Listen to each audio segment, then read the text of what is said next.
यानंतर खेळणाऱ्या संघांना पुकार दिलेला आहे।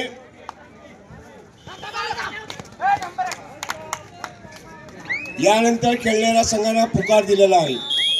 त्यांचे अजून ज्यांना पुकार दिला ते एक एक सामने 4 सामने अजून होणार आहेत। 4 सामने झाल्यानंतर आज सकाळचं सत्र संपणार आहे। सायंकाळचं सत्र ठीक 4:30 वाजता सुरू होईल। 4:30 वाजता संघांनी या ठिकाणी आपली उपस्थिती द्यायची आहे आणि 5 वाजता डॉट मॅच सुरू होतील। 4:30 वाजता संघाने आपली नोंदणी या ठिकाणी उपस्थिती द्यायची आहे। 5 वाजता मॅच सुरू होते याची नोंद घ्या। सायंकाळ सत्र ठीक 4:30 ला सुरू होईल।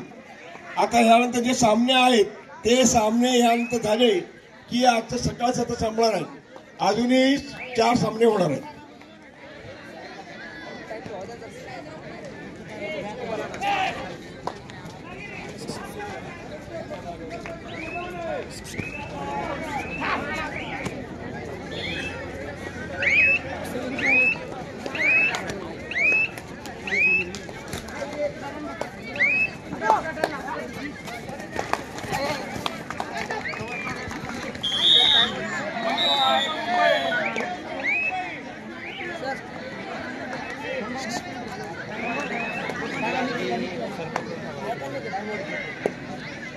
सर काय